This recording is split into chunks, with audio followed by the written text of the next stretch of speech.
Muy buen día, pues el día de hoy continuamos con con las sesiones o con el tema relacionado a los mecanismos de precisión. Principalmente hoy vamos a estar hablando acerca de una introducción a los fundamentos que tienen que ver con el proceso del diseño de los mecanismos. Y bueno, esta es una sesión de varias, de tres probablemente, donde vamos a estar hablando de los conceptos fundamentales que tienen que ver con el diseño de precisión. Y hoy vamos a hablar de una introducción al tema.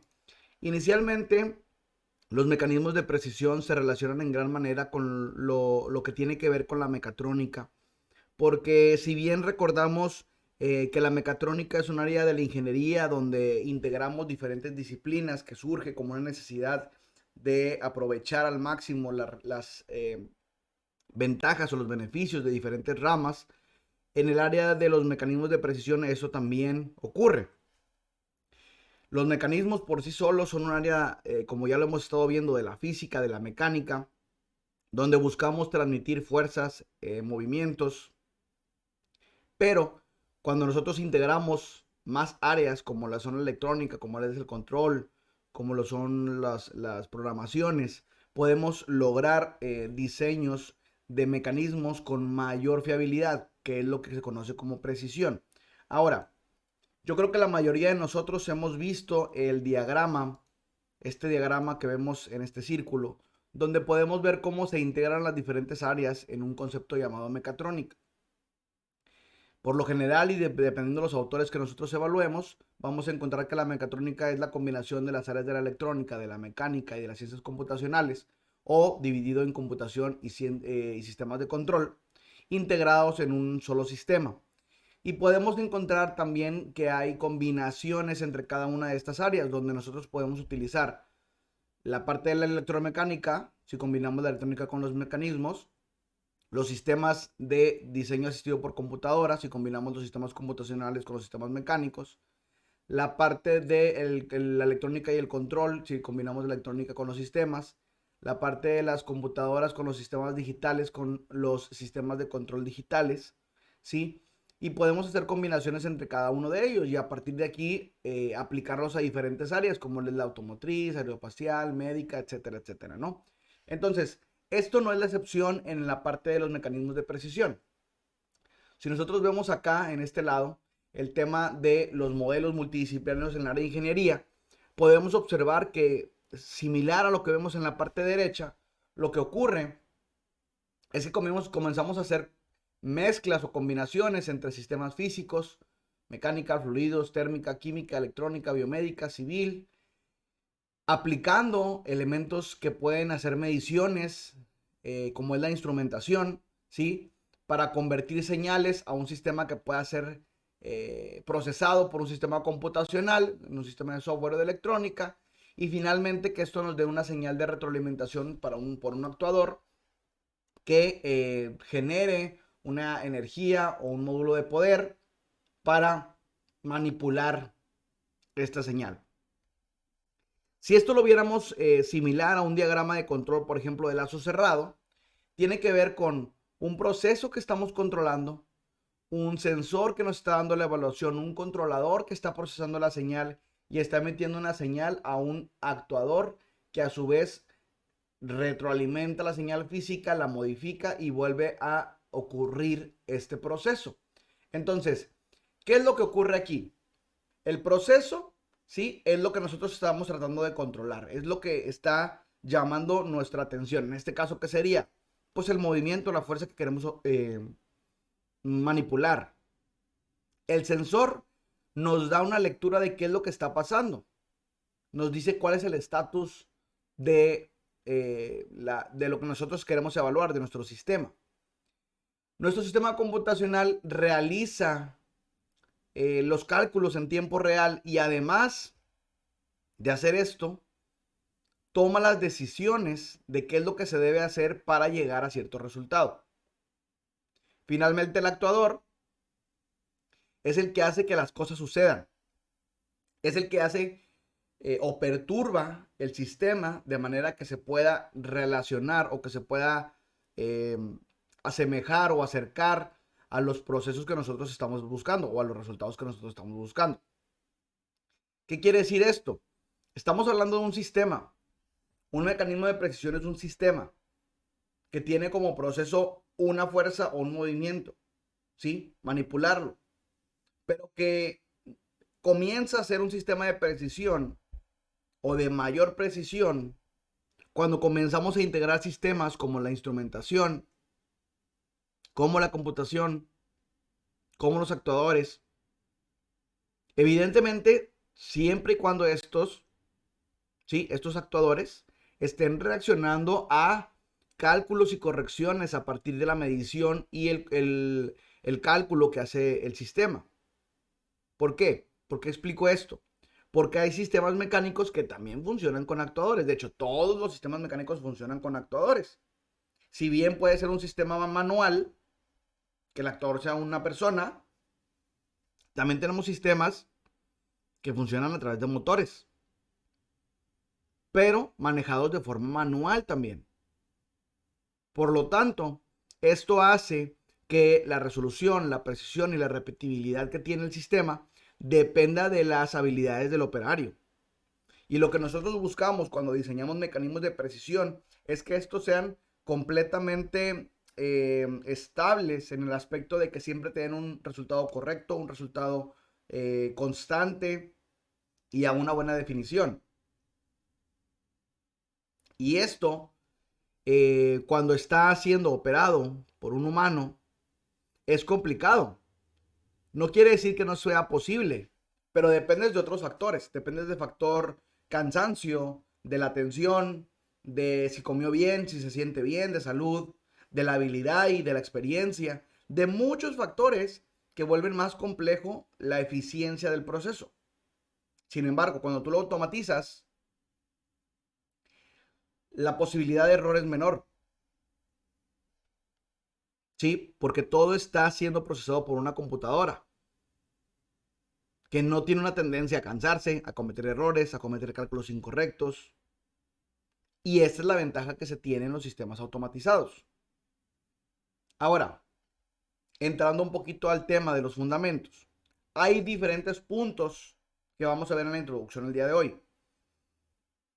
Son principios que tienen que ver con cómo debemos de nosotros actuar a la hora de estar diseñando.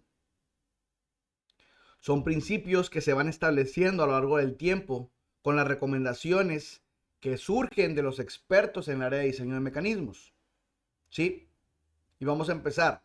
El primero, tenemos que entender que las máquinas de precisión son elementos esenciales en la sociedad industrial actual. ¿Qué quiere decir esto?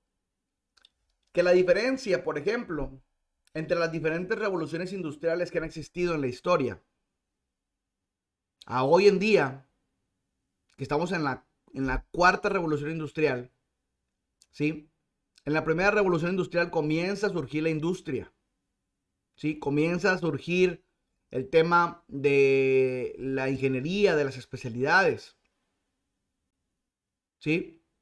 La segunda revolución industrial empieza a aplicar conceptos más avanzados con el tema de las cadenas de producción. La tercera revolución industrial empieza a aplicar conceptos de automatización. Y la cuarta revolución industrial, que es la que estamos actualmente, empieza a implementar áreas de ingeniería aplicada con conceptos de Internet de las cosas. ¿Sí? Yo creo que la mayoría hemos escuchado el concepto de Internet de las cosas. ¿Qué es el Internet de las cosas? Es la aplicación de los conceptos de la ingeniería de comunicaciones para aplicarlo y poder tener una retroalimentación en tiempo real de lo que está ocurriendo. Entonces, cuando nosotros entendemos las diferentes revoluciones industriales, por ejemplo, que ha existido a lo largo del tiempo, vemos que va surgiendo una evolución en los resultados que esperamos obtener, ¿sí? En una de ellas se comienza a estandarizar las disciplinas, en la otra comienza a haber líneas de producción, en la otra empiezan a incorporarse automatizaciones, líneas robóticas, ¿sí? En la otra empieza a haber un monitoreo de, de las señales, de la producción, etcétera, ¿sí? Entonces, eh, cada una busca diferentes objetivos. Cuando ocurre esta tercera revolución industrial, que es donde encaja un poquito más el tema de las incorporaciones de los mecanismos de precisión, eh, las industrias se dan cuenta que incorporar sistemas, llamémosle robóticos, automáticos, en sus cadenas, les da una eficiencia mucho mayor. Produce mayor cantidad de productos en un menor tiempo con mejores resultados. Entonces, las máquinas de precisión se vuelven un elemento esencial en la sociedad industrial. Nosotros, que nuestra universidad está en una zona altamente industrial, entendemos este principio. Entendemos la importancia de la automatización de los procesos. Entonces, primero tenemos que entender la importancia que tienen estos equipos para la industria actual. Número 2, tenemos que entender que una máquina de precisión es un sistema integrado en el que sus componentes interactúan con la finalidad de aprovechar al máximo sus cualidades. Y esto es un punto sumamente importante. ¿Por qué? Lo que buscamos con todo mecanismo es aprovechar al máximo las condiciones de cada uno de los elementos de los cuales forman el sistema mecánico. ¿Sí? Entonces, cuando lo llevamos al siguiente nivel, la incorporación, la toma de decisiones que se tiene a la hora de seleccionar un componente, a la hora de seleccionar un actuador, a la hora de buscar el sensor que te dé el mejor rango de medición posible. Lo que buscamos es aprovechar al máximo las cualidades de cada uno de los elementos y que el elemento pueda explotarse en su máxima expresión, que puedas obtener el mejor resultado posible de cada elemento que tú estás seleccionando. Ningún elemento de un sistema debe estar ahí por coincidencia. Tiene que tener una tarea y una función y siempre tiene que estar buscando que en conjunto se llegue al mejor resultado posible. Por lo tanto, lo que busca es aprovechar al máximo las cualidades de los componentes con los que interactúan y en el sistema como tal. ¿Sí? 3. El diseño de máquinas de precisión se complementa con la integración de sensores, actuadores y sistemas de control para maximizar su rendimiento. Ok, si ya sabemos que vamos a buscar maximizar la eficiencia de los sistemas, de los componentes, a partir de su uso en conjunto, ¿qué pasa con los mecanismos de precisión? Lo complementamos con el uso de sensores, actuadores y sistemas de control, que es lo que les decía ahorita en un inicio. El sensor nos ayuda a darnos el estatus, a saber qué está pasando. El actuador modifica, altera la función del sistema a partir de lo que está midiendo y evaluando el sistema de control. ¿Sí? Entonces, todos son igual de importantes. Si bien el sistema de control es el que recaba información, ejecuta instrucciones, hace los procesamientos y los cálculos, recibe la información del sensor y ejecuta las acciones a partir de los actuadores. Entonces, cada uno trabaja en conjunto con el otro. Y es importante saberlos integrar.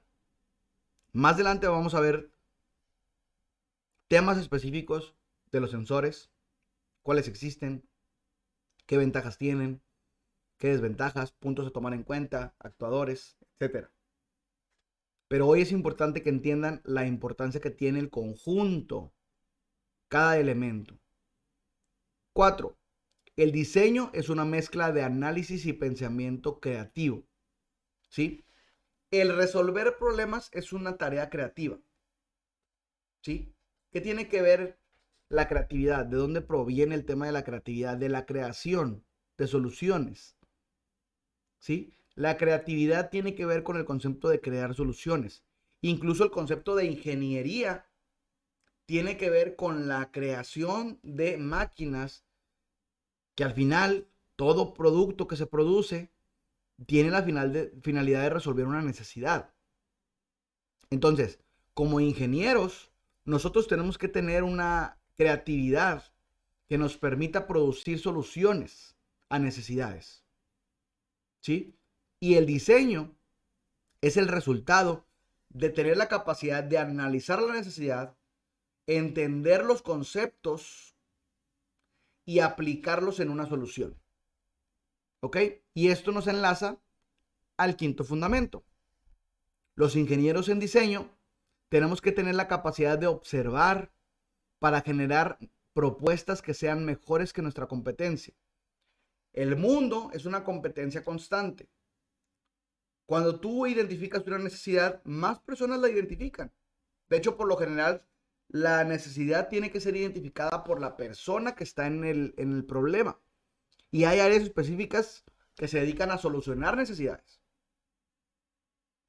Si tú estás en un área de diseño, por lo general estás buscando solucionar necesidades de alguien, de tu cliente, de tu usuario, de tu empresa, de tu línea de producción. ¿Sí? Entonces, al final tú tienes que tener la capacidad de ser observador para generar propuestas diferenciadas de tu competencia. Y diferenciadas tiene que ver con partes técnicas, con partes de función, con partes de eficiencia, etcétera. ¿Sí? Por lo tanto, para lograr ser diferenciador o tener un diferenciador, como ingeniero de diseño, tú tienes que entender los conceptos básicos de la física detrás de los procesos y las máquinas que estás analizando. Y de esta manera tú vas a poder crear propuestas nuevas.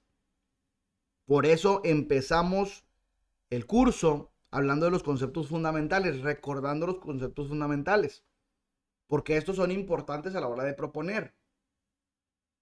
Entonces, un ejercicio que es muy común en el ingeniero es ver un mecanismo, ver un sistema y analizar cómo funciona. ¿Tendrá engranes? ¿Tendrá tornillos sin fin? ¿Tendrá cremalleras? ¿Tendrá poleas? ¿Cómo funcionará y por qué funciona de esa manera? Y esto te permite analizar y ver la física detrás del proceso, la física detrás del producto. Y de esa manera ir ejercitando tu mente. ¿Sí? Siguiente fundamento. Los ingenieros de diseño deben de tener la capacidad de identificar problemas, lo cual dará lugar a un pensamiento y análisis creativo.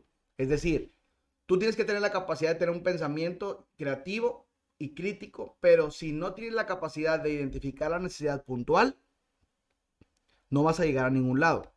Vas a estar haciendo propuestas al aire.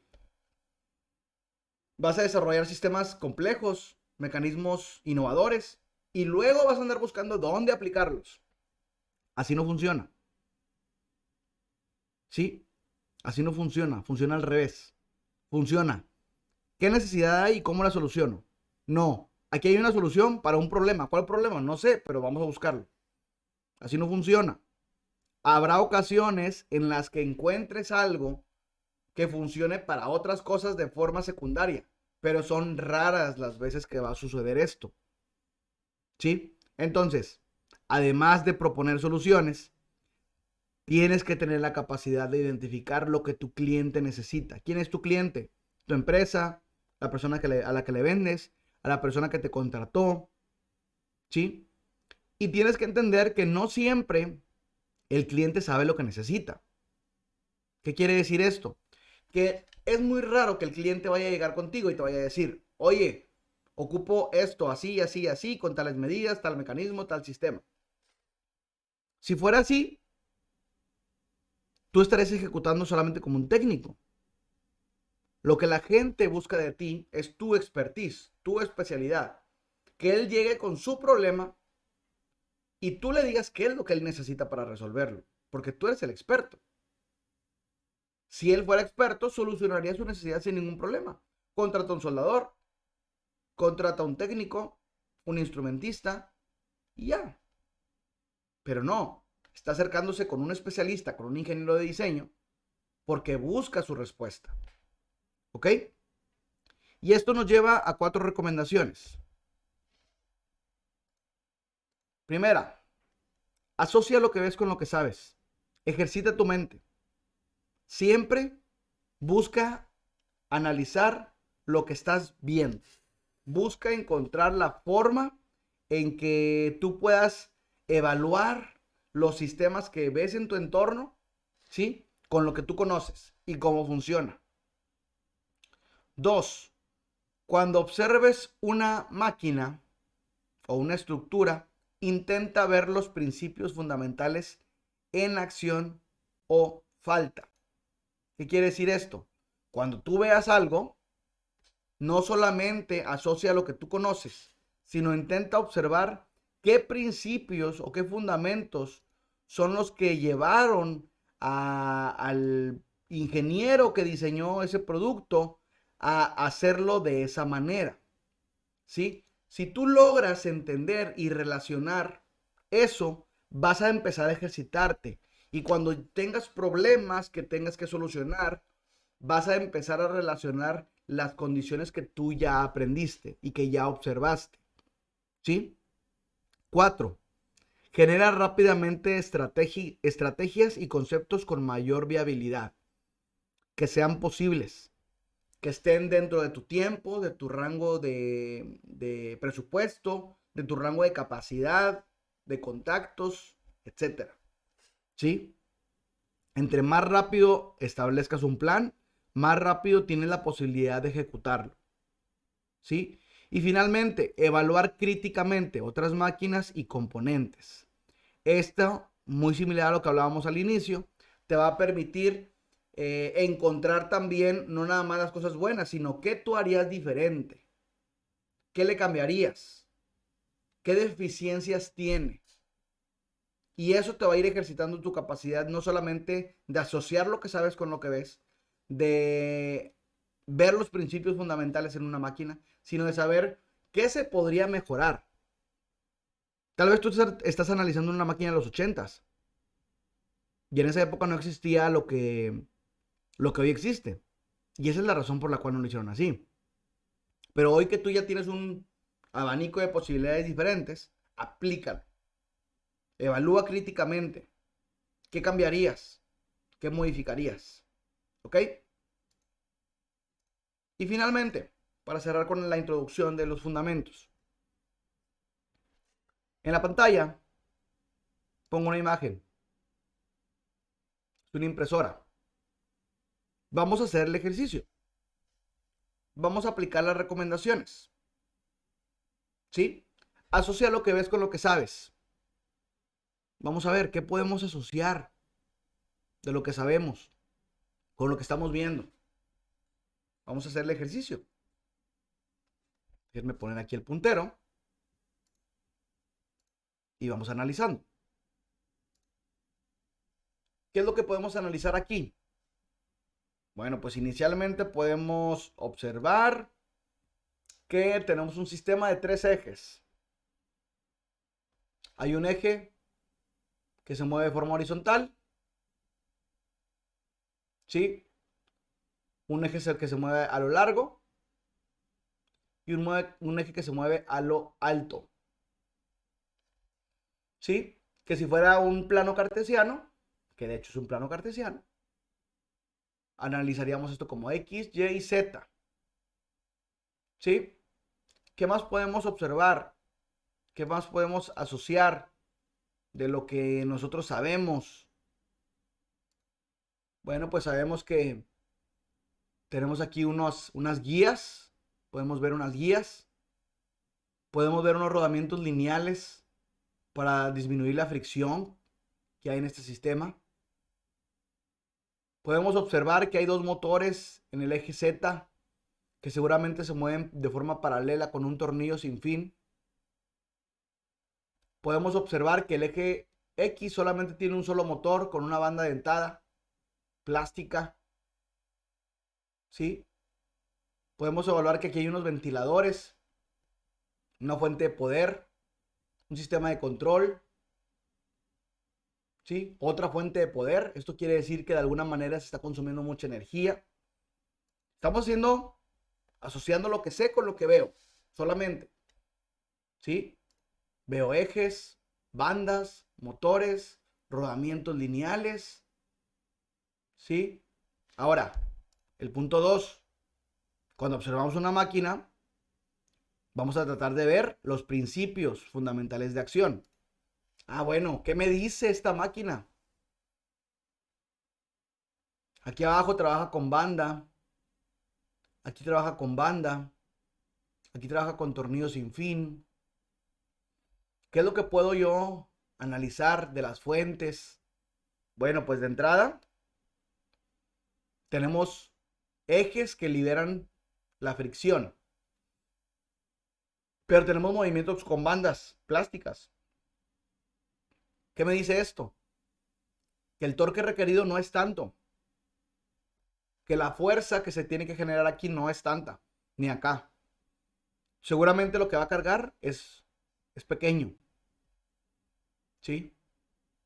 ¿Qué más me dice este sistema? Bueno, me dice que en el vertical tiene tornillos sin fin. Entonces, puedo yo deducir dos cosas. Primeramente, algo que puedo observar, que es que está cargando algo un poco más pesado, como un eje completo. Pero en segunda también puedo deducir que tal vez en este eje ocupas una mayor precisión en el movimiento. Que en estos ocupas movimientos más grandes, más continuos, más rápidos. Y en este sacrificas la rapidez por resolución. También puedo observar que al tener dos fuentes, tenemos un sistema que consume energía. Seguramente una fuente es para el sistema mecánico y otra fuente, ya sabiendo que es una impresora 3D, para el sistema de extrusión. Es posible. Entonces, una vez que ya sé para qué funciona, ¿sí? Evalúo críticamente la máquina y genero estrategias de viabilidad. Seguramente aquí hay un sensor de temperatura para la fundición del plástico. Seguramente se pondrían ciertos sensores, como el que veo aquí, que es un limit switch, para calibrar y posicionar la máquina en cero. ¿Qué mejoraría? ¿Qué cambiaría? ¿Cómo critico esto? Bueno, a lo mejor las conexiones de los cables no sean las más correctas. ¿Sí? Digo, lo estoy viendo solamente en una fotografía, pero tal vez agregaría algunos sistemas para garantizar los ángulos en 90 grados de la estructura, ya que entendemos que el marco es fundamental. Posiblemente colocaría el sistema de control en otra zona, en otra región. ¿Por qué? Porque el principio de Ape me dice que en esta zona, si genera un movimiento, se va a incrementar. Entonces lo colocaría más cerca del punto de contacto de la base. ¿Sí? Entonces vas haciendo esta evaluación. Vas siendo más crítico. Vas entendiendo el por qué la persona que diseñó ese sistema utilizó bandas aquí y tornillos aquí. En una impresora, por ejemplo, el tamaño de paso, de capa, es fundamental. Es muy importante cuidar el tamaño del layer o de la capa. Por lo tanto, es muy importante esta resolución. Y es evidente aquí. Podemos observar que a este eje le ponen dos motores. Es el único que tiene dos motores. ¿Por qué? Porque ocupan que sea muy pareja la subida. Utilizan tornillos sin fin. ¿Por qué no utilizaron banda o cremallera? Porque buscan mayor resolución, mayor exactitud. Le pusieron un cople. ¿Por qué estos no tienen cople? Ah, bueno, porque hay que reducir cualquier sistema que esté desalineado con el eje principal. Y vas teniendo la capacidad de analizar. ¿Y esto quién te lo da? La experiencia, la observación, el fundamento. ¿Ok? Como este análisis, ustedes tienen que tener la capacidad de evaluar cualquier cosa para que a la hora que ustedes estén diseñando tengan la capacidad de tomar las mejores decisiones. ¿Ok? Entonces, con esto cerraríamos la introducción a los fundamentos. Vamos a ver las siguientes sesiones, el complemento de esta clase donde vamos a hablar de fundamentos más a fondo. navaja de Ockman, las leyes de Newton, vamos a hablar de la conservación de la energía, principio de Saint-Bernard, vamos a hablar del principio de Ape, el triángulo de oro, Maxwell. Vamos a hablar de muchos teoremas, teorías, principios un poquito más a fondo que nos ayudan a entender de mejor manera cómo aplicarlos a la hora de estar diseñando.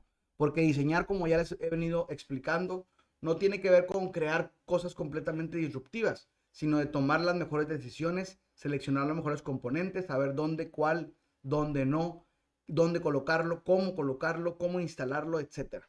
Entonces, los principios que vamos a estar viendo en las siguientes sesiones van a ayudar a reforzar estos conceptos, ¿ok? Entonces, bueno, espero que haya quedado claro todo lo que estuvimos viendo y nos vemos muy pronto para otra sesión del curso de diseños de mecanismos de precisión. Saludos a todos.